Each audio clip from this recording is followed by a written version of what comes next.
we wake, hear the birds and see the sun. Side by side our fears are done. Oh, the good times just begun. Oh, we know what we have, let's hold on tight. Found what we're looking for in life. Call us crazy. Hello everyone, I'm Jennifer. Corey and I want to welcome you to our channel. We appreciate having you with us. Here on the Dower Diaries, we enjoy creating a home with the things we love and not necessarily the latest trends. We're here to inspire you with DIY projects, decorating videos, and antique vintage shopping. So if you enjoy this type of content, please stay with us. Spring will be here soon, and I don't know about the rest of you, but I'm ready for some warmer temperatures. And what better way to prepare for the spring than with some budget-friendly DIY projects to elevate your home for the upcoming season. Today we are tackling 4 DIY projects. We will be sharing an IKEA lamp upcycle, some McGee Co Topiary dupes, a designer hurricane taper candleholder dupe from Pottery Barn, and we have some fun terracotta bunny upcycle dupes from Pottery Barn. Grab a snack and a beverage and let's get to DIYing.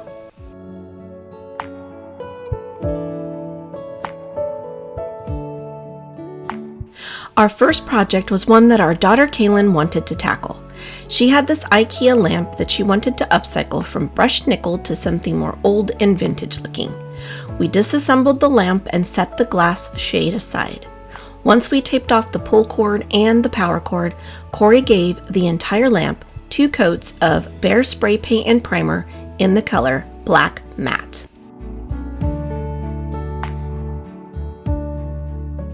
We usually spray the things we want to age with several coats of black spray paint and matte to help the rub and buff stick as well as add dimension to the piece.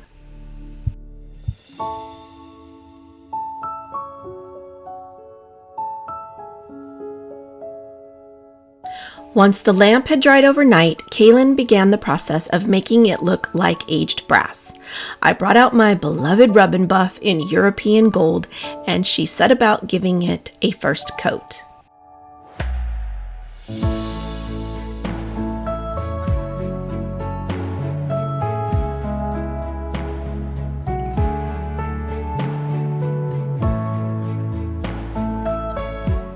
Now, if aged brass isn't your cup of tea, you can always do something else like aged silver, or warm it up with copper, or even rose gold. You can really use any combination of rub and buff. The key is in the second step, which is adding some ebony in with the base color you choose to give it that aged appearance.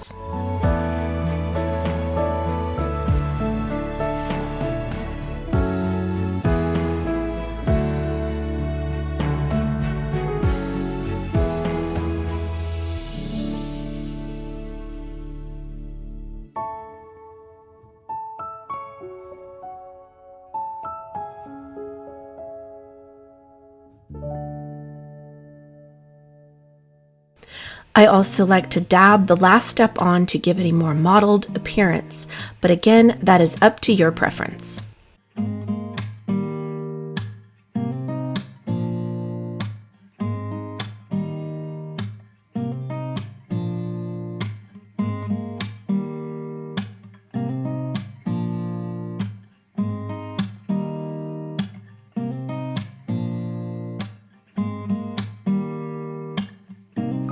Once Kaylin had the desired look, Corey gave it a good coat of sealant. We used Rustoleum's chalked top coat in matte clear.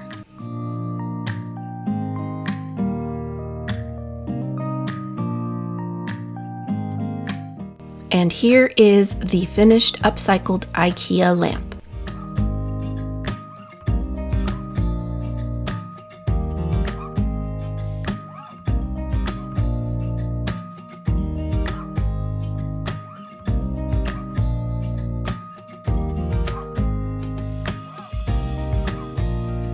The original cost of the lamp was $69.99, and the Upcycle cost us nothing since we had all the products on hand.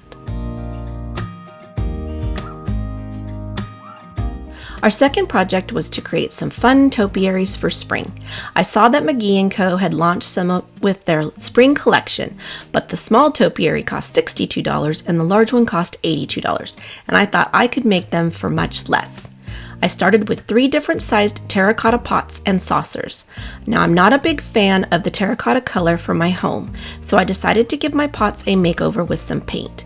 If you like terracotta, you can certainly skip this process.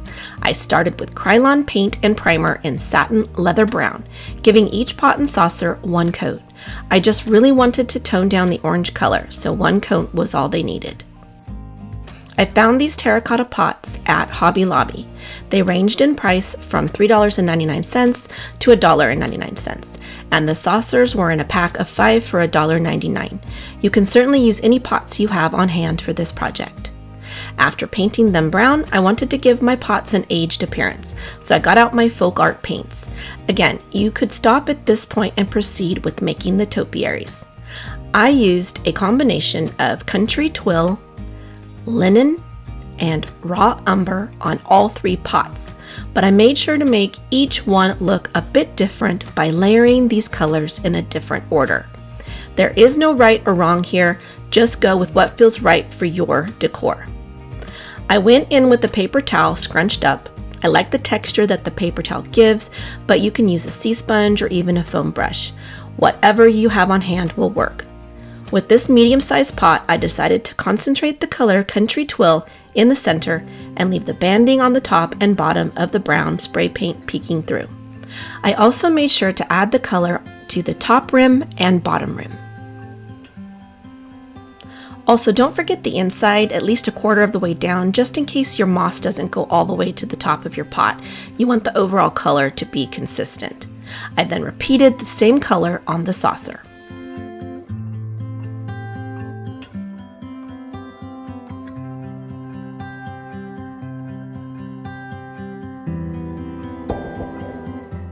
Next, I went in with the color linen.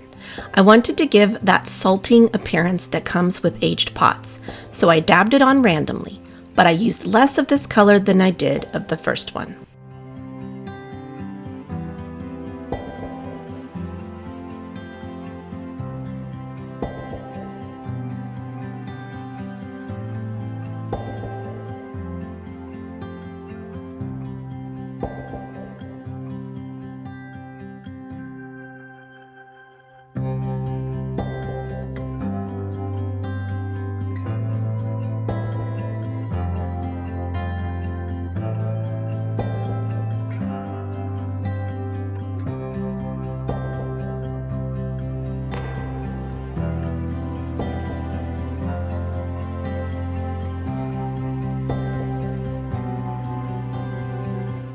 Last, I went in with the color Raw Umber to add some darkness.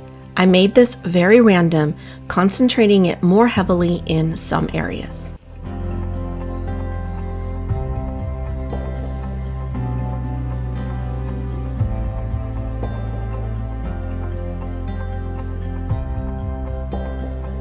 Once I had all the colors on the way I liked them, I used the paper towel that still had some of the color on it and used it to blend all the colors together. The paper towel was mostly dry at this point, so it was just blending and not laying down color.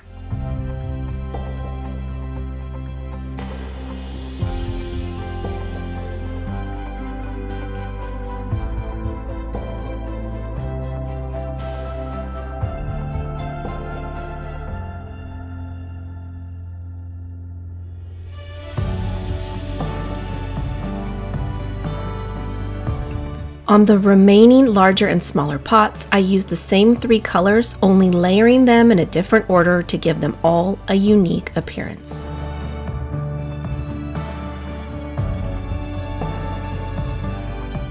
To make the topiaries, you'll need your pots, some large wooden branches. We foraged for ours from the woods behind our home, but you can certainly use dowels from the craft store. I really loved how these had some moss and are very organic in appearance. Now, I know that some of you are thinking about all the little critters on these natural branches, but we will give these a clear coat of spray here in a minute to kill whatever may be lurking on them and preserve them as best we can. Each of these branches were a little different in size to keep with the varying size of my pots. You'll also need some floral foam. I had a combination of foam bricks and rounds on hand. Either will work. You just want to make sure they fit snugly, which will help to keep your topiaries upright. We will also be using hot glue to keep everything in place. I also had some moss on hand, but you can find this at any craft store. As for the greens, I went to Hobby Lobby on the week they had their florals and greens on 50% off. I purchased 11 of these little bushes at $3.50 a piece. My plan was to have Corey drill some holes in the end of each branch. I planned to cut each of the bushes apart and glue each individual stem into the branch to give them a more realistic appearance. You can certainly skip this step and use floral tape to adhere the entire bush to the end of each branch or dowel, and then arrange the bushes so that they drape. I also wanted my bigger topiary to look a little different, so I also bought 2 of these white floral bushes. They were $4.50 a piece. To begin, we needed to measure each branch with the corresponding pot. Since the pots were different sizes, we needed to make sure the height worked with each of them. Once we had each of the branches marked, Corey cut them accordingly.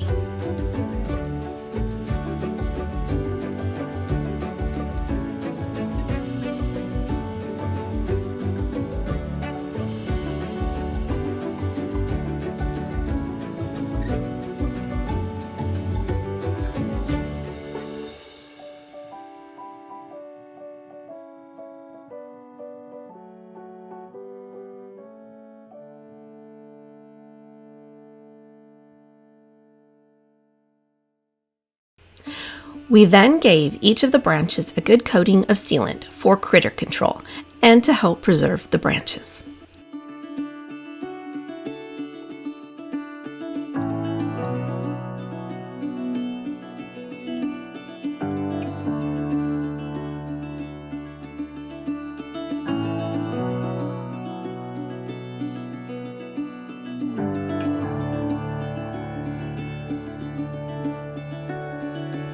Next, we needed to determine the size of the holes we needed to make for the stems.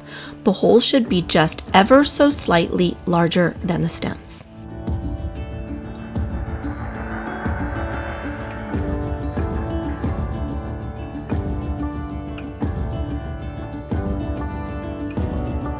Corey then very carefully drilled random holes around the top end of each of the branches, about a quarter of the way down from the top. We did about 20 to 25 holes in each branch.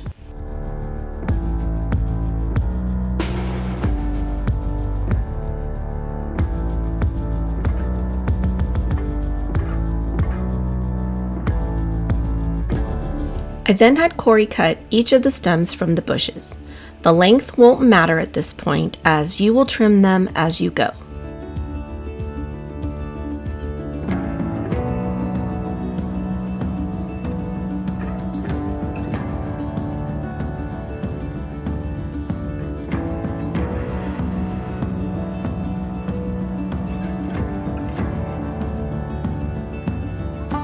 I then began the task of hot gluing each stem into the branches. I made sure to fit them first before applying the glue. If the stem was too long, I made a quick snip to adjust and then glued them in place.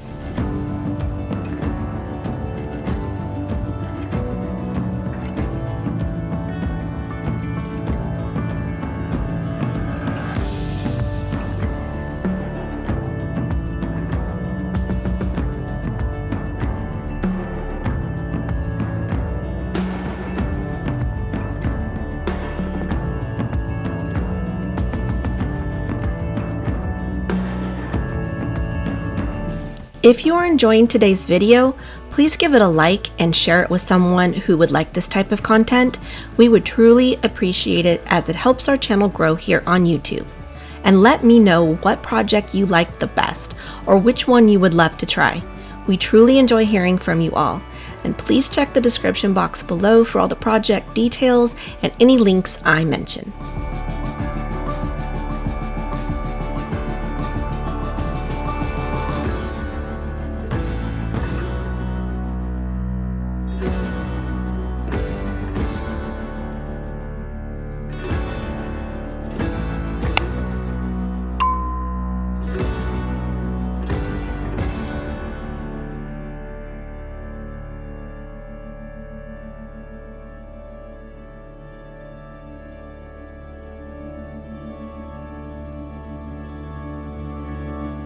On the bigger topiary, I wanted to add some of the white florals, so I began by placing the green stems randomly spaced before going in with the white.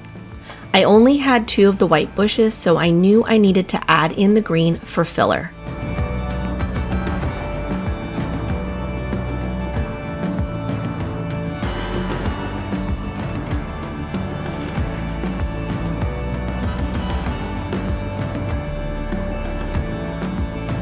I used 3.5 green bushes for each of the medium and small topiaries, and I used 4 green bushes for the larger one, as well as 2 of the white floral bushes.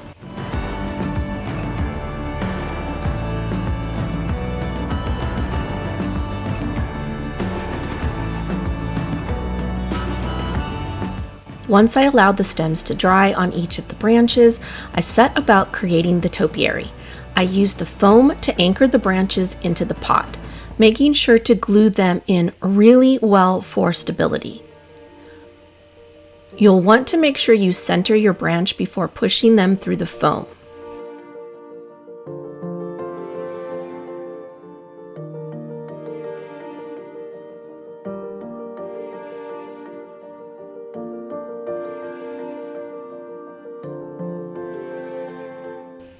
I repeated this process for each topiary.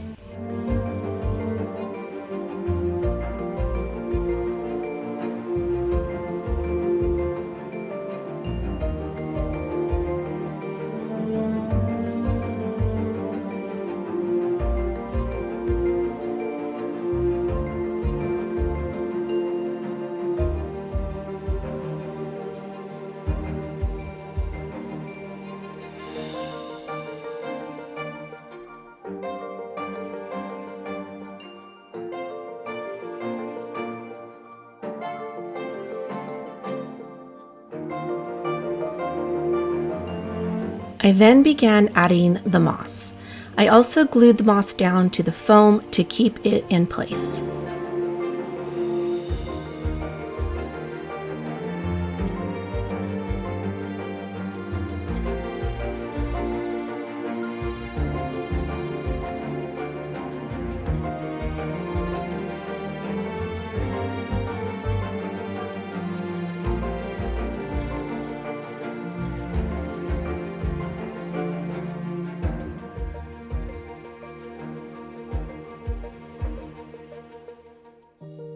The final step was gluing each pot to the saucer to give added stability to the topiary since they are quite top heavy. Be careful to center the pots so that they aren't glued down crooked, which could also cause balancing issues.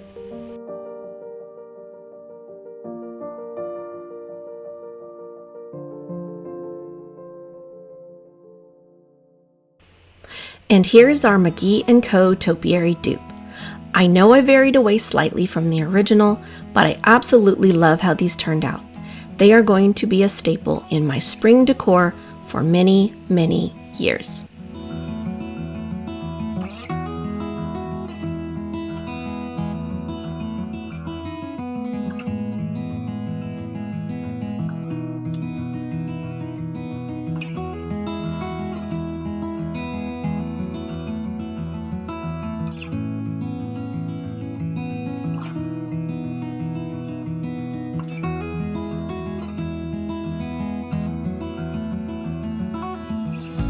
The McGee Co cost is $62 for the small topiary and $82 for the large.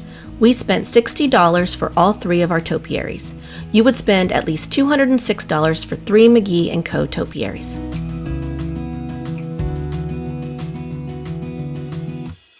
Our third project was to recreate this designer hurricane taper candle holders from Pottery Barn, priced at $118 for the pair. I will say this was the easiest of our 4 projects and took very little time to create. I found these 2 dessert cups at a thrift store near us for $2.50 a piece. Corey began by giving each glass a slight scuffing with sandpaper so that the black spray paint would adhere better.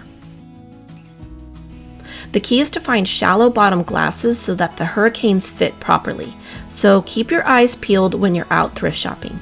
If you don't want to wait, you can buy some on Amazon for a pretty reasonable price.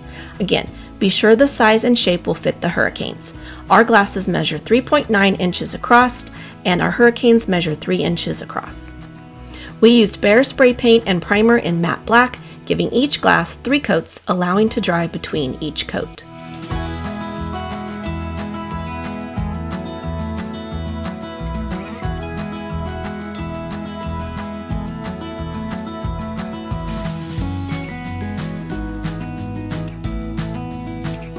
I found these hurricanes at a different thrift store near us, and they cost us $6 a piece and were the perfect find.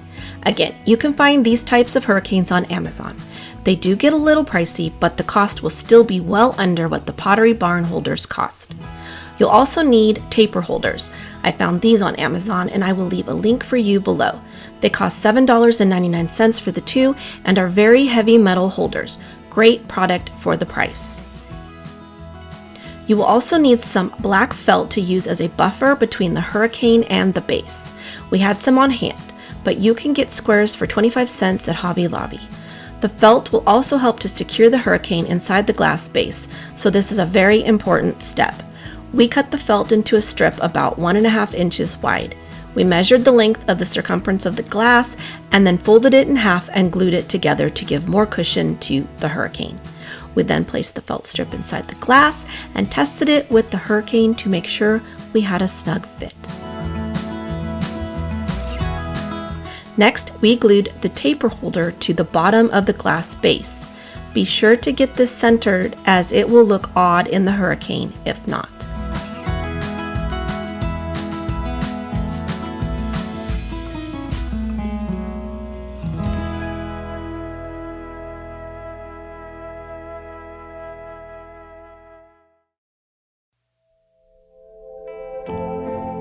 We repeated the same process for the second holder.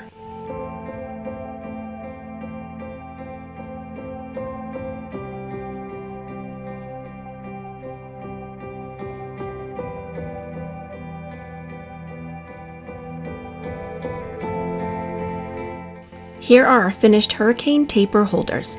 I love how they turned out, and they were an easy project, but with such a big impact.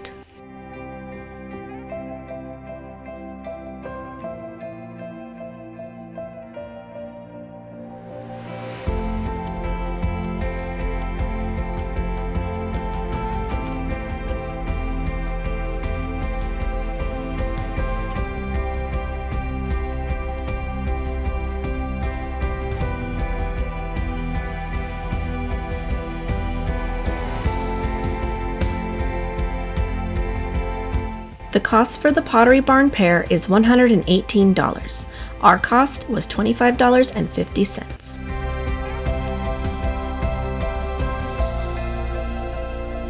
Our final project of the day is to recreate these terracotta bunnies from Pottery Barn, priced at $69 a piece.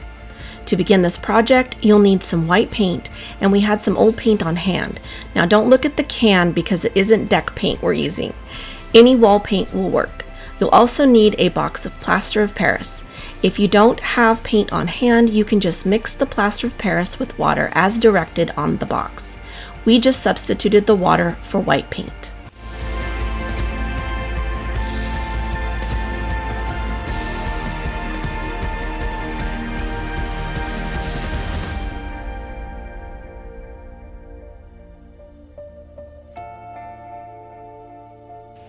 I've had these 3 bunnies for probably 20 years or more. I think they are very cute as is, but as I sometimes do, I've grown tired of them as they are, and instead of donating them, I decided to give them a little makeover. I really wanted them to look more organic and stone-like, more like the Pottery Barn bunnies. If you don't have bunnies, keep your eyes open when you're out thrifting for any that you can transform. Once you've mixed up the plaster of Paris according to the directions, you'll need to put on some gloves, as this is going to get messy. You are going to cover each bunny with the mixture, creating texture as you go.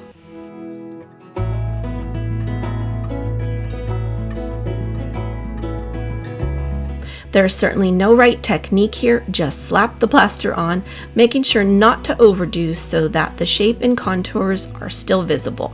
I encourage you to try this on any old spring decor you have on hand that you've gotten tired of. I promise you won't regret it. Also note that it will take a few days for these to completely set up and dry.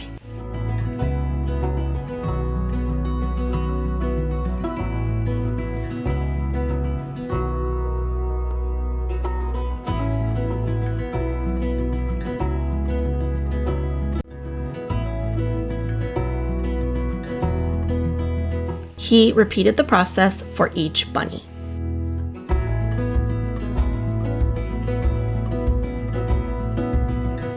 We set them in the house to dry for a few days before I set about color washing them with some folk art paints.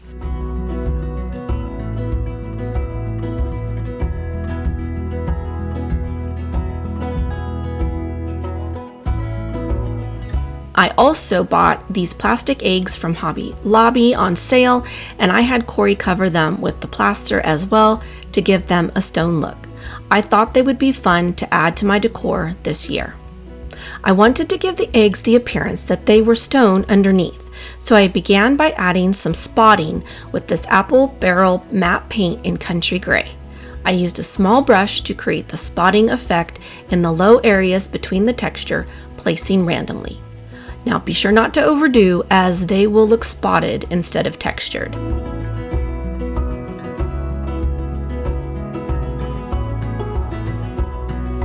After giving the eggs their spots, I turned my attention to the bunnies. I also wanted to add some gray to them, but I only wanted to hit the high points of the texture, so I did a dry brush technique to randomly add the color to each of the bunnies. It's very important that you don't overload your brush with paint. If you do, be sure to dab it off. You want very little paint on your brush to achieve this look.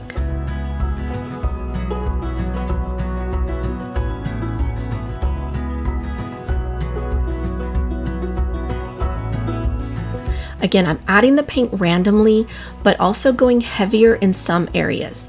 You don't want it to look uniform.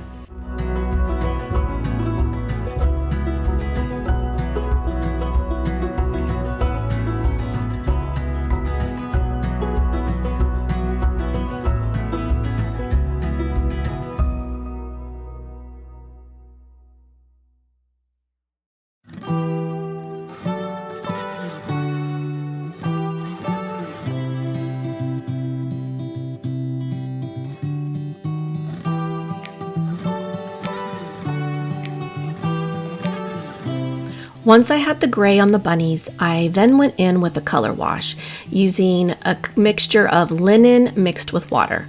I just eyeballed the mixture, but you want about 3 parts paint to 1 part water.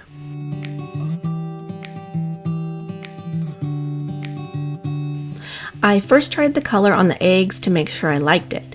You'll want to dab off the excess paint with a paper towel as you go.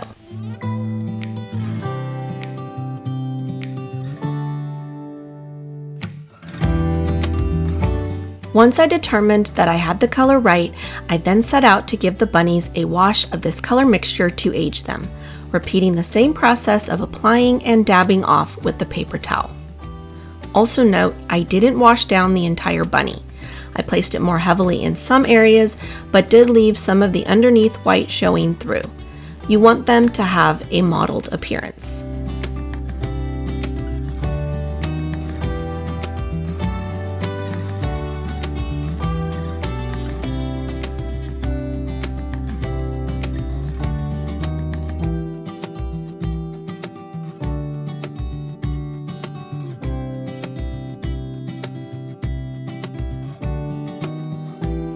This is how the aged bunny looks compared to one I haven't done yet.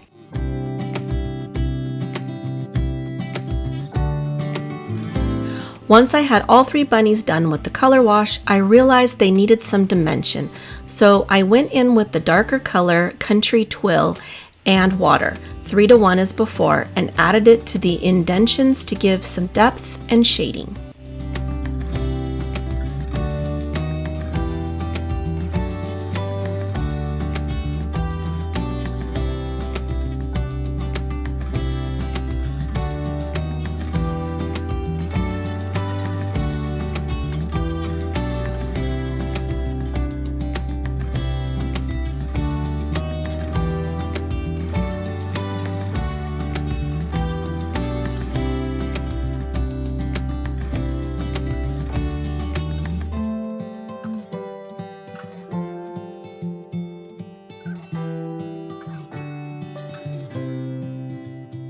While the bunnies were drying, I decided to give some color difference to the eggs. I didn't like that they were all one color. I did 3 of each. One trio I did with a color wash of Terracotta. One trio I gave a color wash of Country Gray. One trio I gave a color wash of Mushroom. And then the last trio remained the original linen color.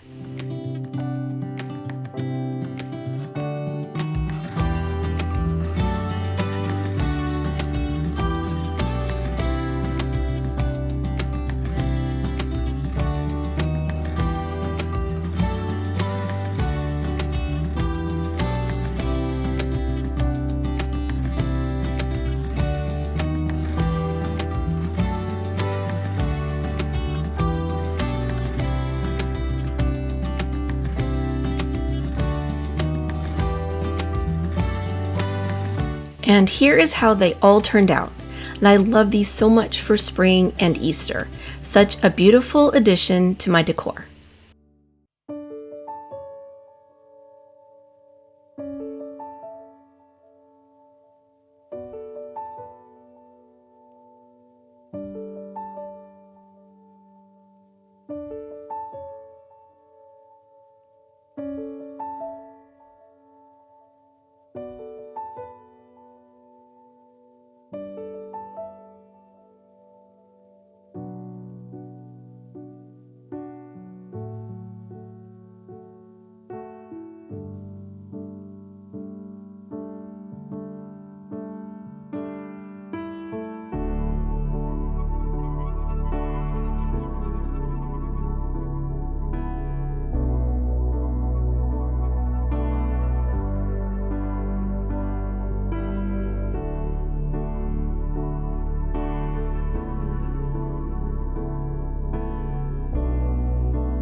The Pottery Barn bunnies are priced at $69 a piece for a total of $207 for 3.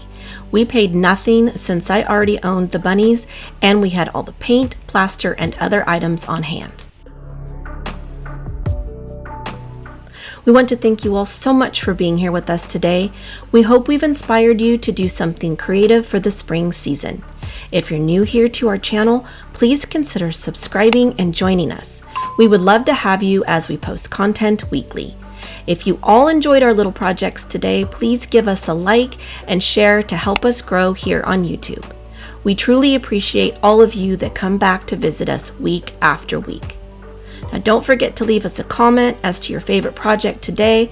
I love them all and I hope you do too. Come back next week as we have more spring content on the way. Until then, have an amazing week and we'll see you all in the next one. Bye for now.